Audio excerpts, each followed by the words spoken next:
Eu já falei sobre o aquecimento global aqui no canal no primeiro vídeo que eu postei. Nesse vídeo eu tentei explicar um pouco sobre o que é o aquecimento global, como ele acontece e quais são as suas principais consequências. Mas eu não tratei sobre o que deve ser feito para que esse problema seja ao menos mitigado. Ou o que a sociedade precisa fazer para que o aquecimento global não se agrave ainda mais. Meu nome é Gabriel Carneiro e hoje eu vou falar um pouco sobre os possíveis caminhos para combater o aquecimento global, ao menos em partes. Nós sabemos então que nós temos um grande problema com o acúmulo exagerado de dióxido de carbono na atmosfera da Terra. A grande questão é saber o que fazer com relação a isso. Bem, o que tudo indica é que nós devemos criar o mais rápido possível uma nova economia energética global que não gera tantos gases do efeito estufa. E isso não é uma coisa nem rápido e nem fácil de se fazer. Serão necessárias décadas. Durante esse período, nós devemos ao menos tentar diminuir os problemas. A ideia é mitigar os danos no curto prazo e, quem sabe, buscar as soluções em um longo prazo. Tudo isso tendo em vista com que os danos sociais e econômicos sejam os menores possíveis. É claro que talvez os interesses industriais sejam tão fortes ou a resistência por parte da população tão fraca que buscar as soluções seja algo realmente impossível. Ou que a transição para uma sociedade não dependente 100% dos combustíveis fósseis venha trazer o caos econômico. Sem dúvida, nós precisamos ser cuidadosos. Mas, por outro lado, quando nós olhamos os gráficos e os dados referentes ao aquecimento global, fica evidente que avançar lentamente com relação a isso não é nem de perto uma escolha prudente. Bem, por questões de constatações, nós precisamos entender que hoje a China é o maior emissor de dióxido de carbono do mundo, seguido por Estados Unidos, Índia, Rússia e Japão. Juntos, esses 5 países formam os 5 maiores emissores de dióxido de carbono de todo o planeta. Atrás desse top 5, mais outros 10 países formam os 15 maiores emissores de CO2 do mundo. E embora esses últimos 10 não produzam tanto dióxido de carbono quanto a China e os Estados Unidos, por exemplo, eles também possuem sua parte no problema. Isso quer dizer que as soluções não devem vir somente de alguns países, mas sim de todos os países do mundo. Talvez uma das principais dificuldades para que essas medidas sejam realizadas seja uma questão política.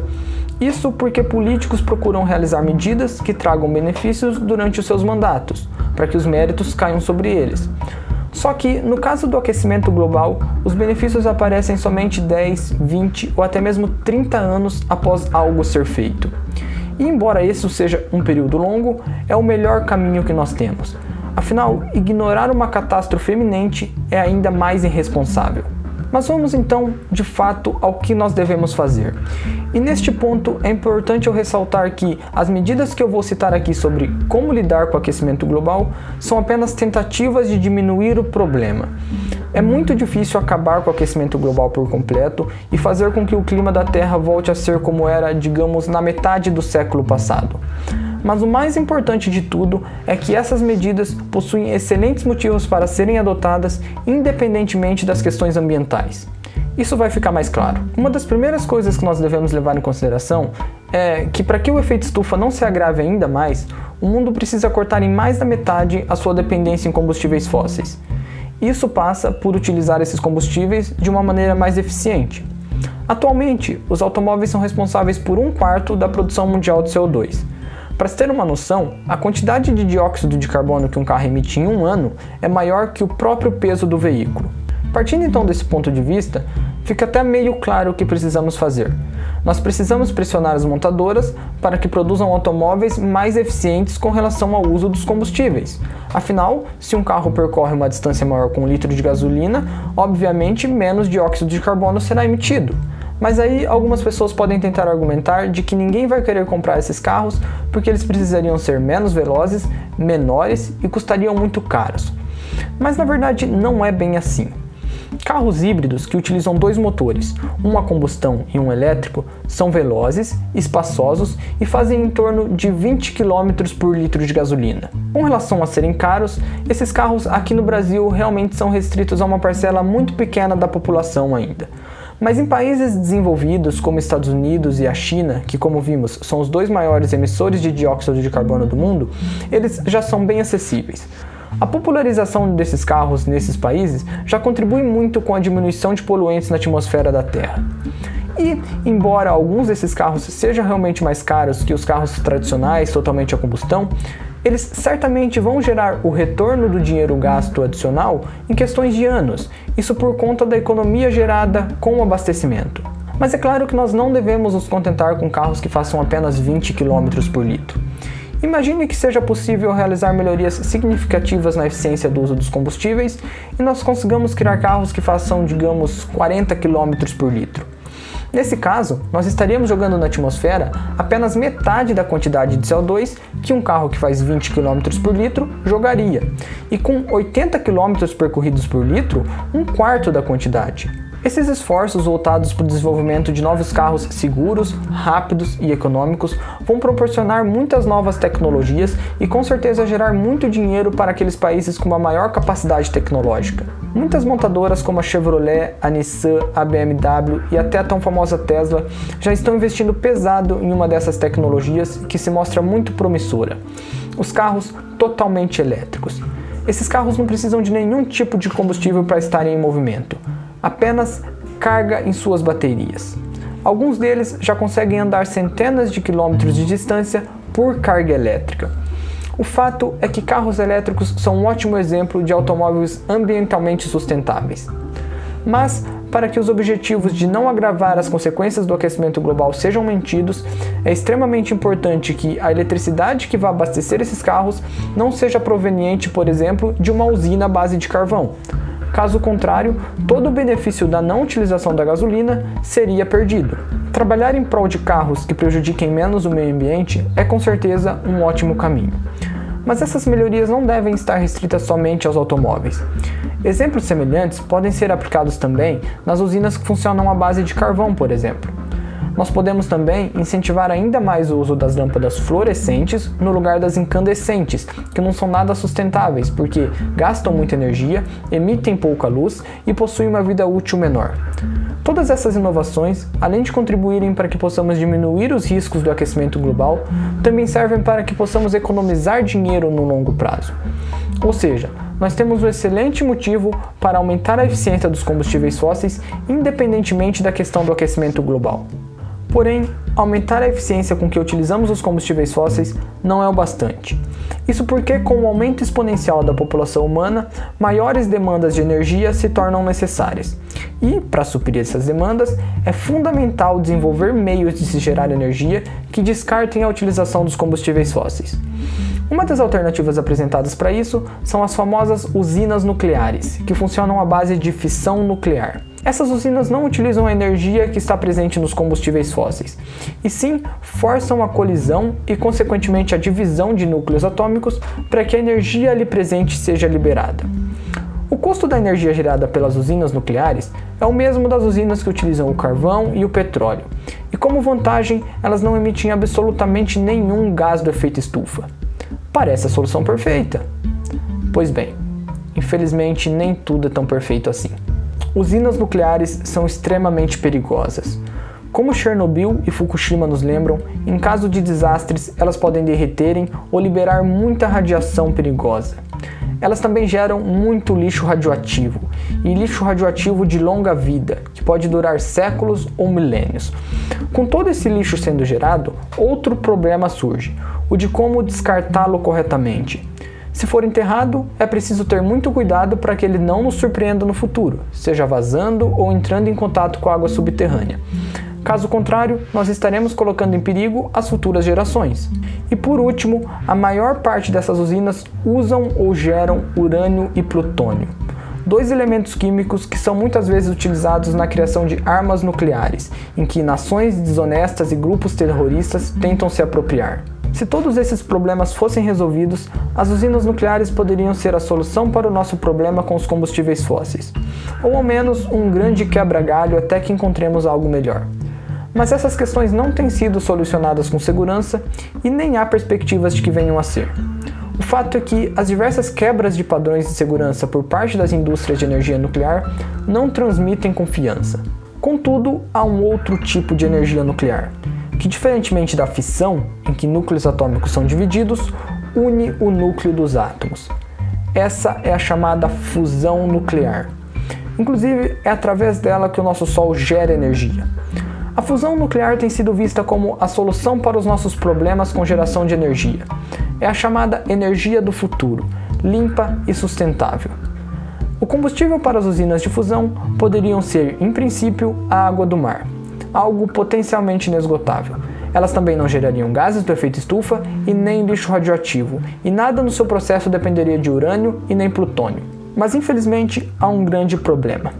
Nós ainda não conseguimos criar uma usina de fusão que seja capaz de gerar energia em grande escala. Com todos os esforços atuais e toda a tecnologia que conseguimos desenvolver, o máximo que temos são reatores que não funcionam bem e que gastam mais energia do que geram. A realidade é que as perspectivas para a usina de fusão passam por sistemas tecnológicos que são caros, enormes e hipotéticos. Alguns países até apresentam ideias para a criação de uma usina de fusão futuramente, como é o caso do Reino Unido, que apresentou no final do ano passado planos para a criação da que talvez seja a primeira usina de fusão nuclear do mundo. Embora seja algo promissor, ainda é muito pouco. Serão necessárias décadas para que essas usinas sejam totalmente desenvolvidas e passem a suprir todas as nossas necessidades relacionadas à produção de energia limpa. E nós definitivamente não temos tanto tempo assim. Os problemas relacionados ao aquecimento global requerem medidas urgentes. Talvez uma nova tecnologia que gere energia sustentável e acabe com o nosso dilema de geração energética seja descoberta a qualquer momento, mas não é muito prudente confiar nisso. Nós precisamos voltar os olhos para o que temos atualmente. Existe uma tecnologia que é barata e relativamente simples, que gera energia sem precisar queimar combustíveis fósseis e nada no seu processo depende de fissão ou fusão nuclear. Ela se chama energia solar. A energia solar pode ser captada através de equipamentos instalados em telhados de casas ou escritórios. A energia que é absorvida é utilizada para ajudar a suprir as necessidades elétricas do local em questão. Quanto mais energia é absorvida do Sol, menos energia elétrica é utilizada, e consequentemente menos carvão e óleo são queimados pela rede de energia elétrica. Nos Estados Unidos, durante o governo do presidente Jimmy Carter, um conversor solar foi instalado no telhado da Casa Branca. Ele contribuía com cerca de 20% no aquecimento da água.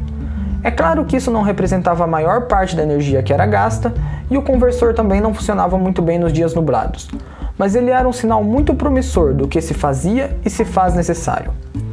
Quando o republicano Ronald Reagan tomou o poder, uma de suas primeiras atitudes foi retirar o conversor.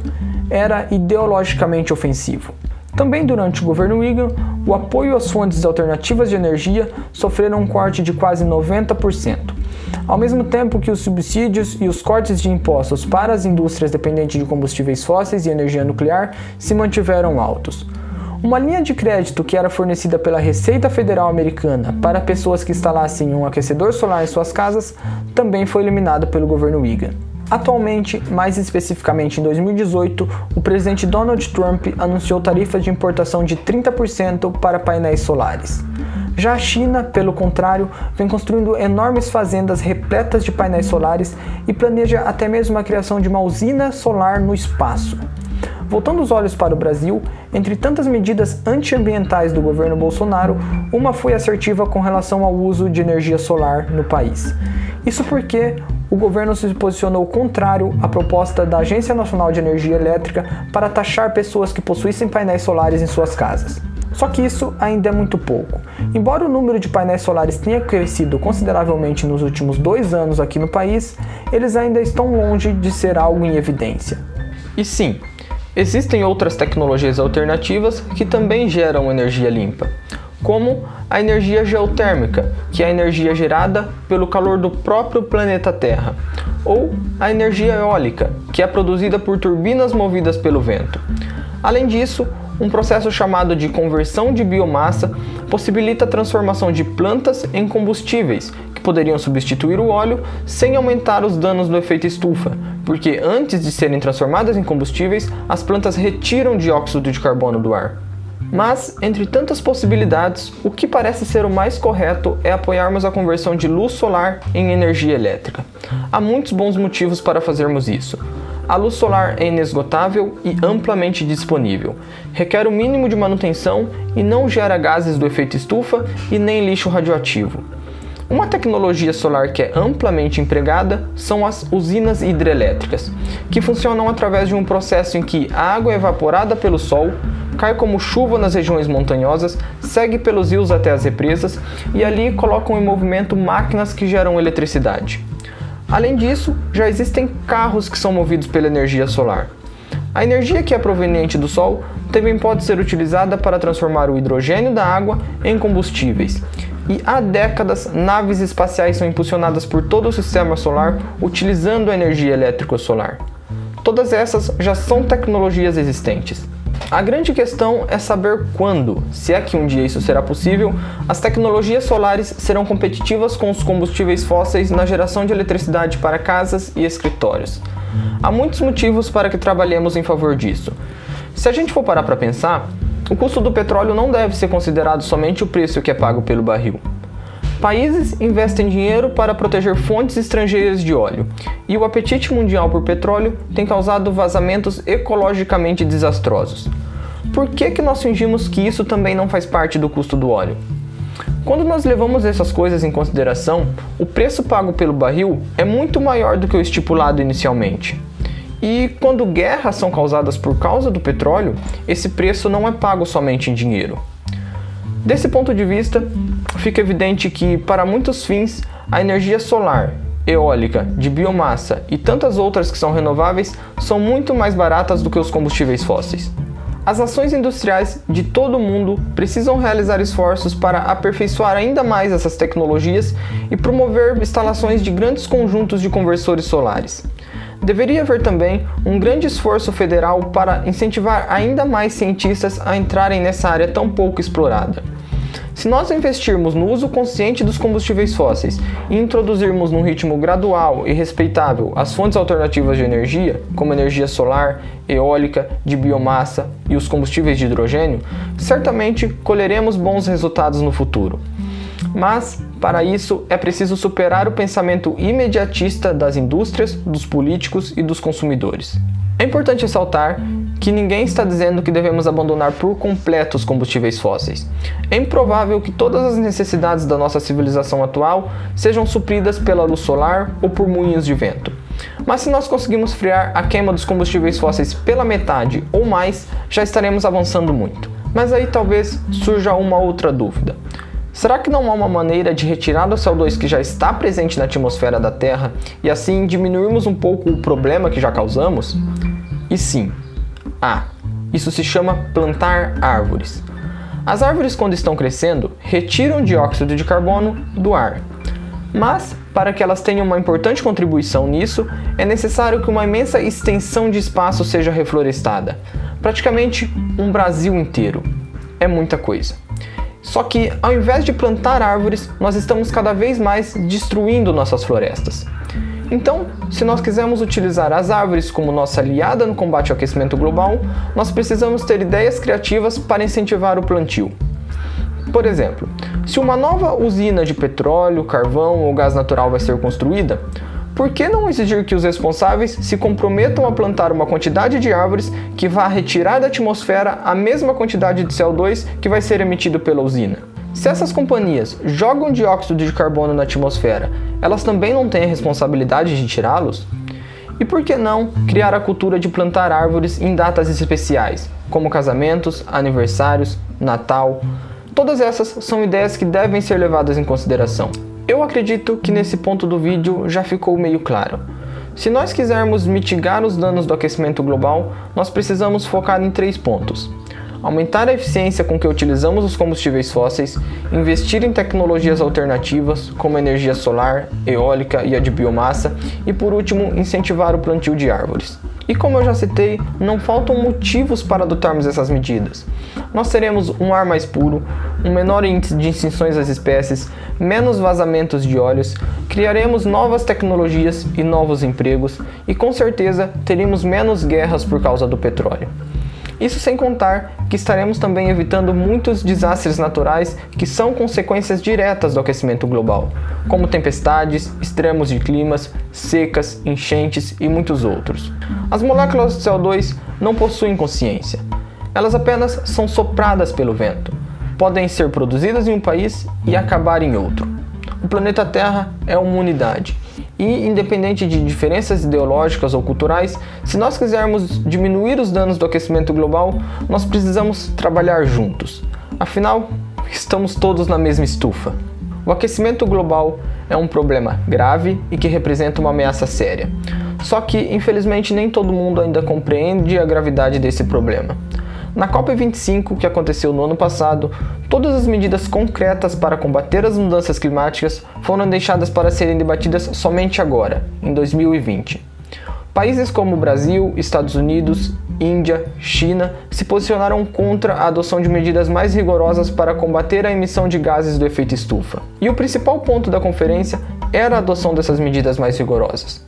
A União Europeia foi a única que se posicionou favorável à adoção dessas medidas, afirmando que atingirá a neutralidade do carbono, ou seja, emitirá menos carbono do que será capaz de tirar da atmosfera até 2050. Infelizmente, a atitude de alguns líderes mundiais mostram que lutar para ao menos mitigar os danos do aquecimento global nunca foi e nunca será uma coisa fácil. As indústrias são muito poderosas e os custos das mudanças podem ser muito altos. Mas se faz necessário que tanto as indústrias quanto os governos sejam educados para os riscos das mudanças climáticas. Talvez ainda exista um raio de esperança para os problemas ambientais. Quando as pessoas entenderem que o bem-estar humano é mais importante que os interesses corporativos e nacionais, tudo ficará mais fácil. Os seres humanos são criativos e engenhosos quando se faz necessário achar soluções para algo que nos causa problema. Não acho que sejamos imbecis ao ponto de não conseguirmos unir as nações e as gerações para buscar soluções também para os problemas ambientais.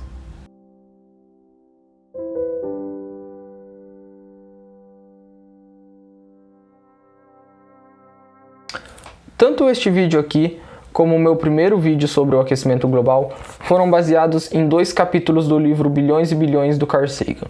O meu primeiro vídeo foi baseado no capítulo 11 e este aqui no capítulo 12. Então, todas as reflexões, todas as medidas sobre como lidar com o aquecimento global, todas as medidas de geração de energia que eu citei aqui neste vídeo, foram retiradas deste livro aqui. É importante eu dizer que este livro foi escrito há mais de 20 anos atrás, então todos os dados mais atuais e as referências ao Brasil que eu citei nesse vídeo foi retiradas da internet, foi pesquisa minha própria, não estão aqui nesse livro, mas o resto, toda a estrutura do vídeo foi retirada deste livro aqui. Então se você se interessou pelo livro, quiser ler ou conferir alguma coisa do que eu disse aqui, eu vou tentar colocar o link para a compra do livro aqui embaixo na descrição, ok? Bom, se eu falei alguma coisa errada, se você notou algum erro no vídeo, pode deixar aqui embaixo na descrição. Qualquer crítica, sugestão, também pode deixar aí. Demais é isso, se você assistiu até aqui, eu fico muito feliz, muito obrigado mesmo e até a próxima.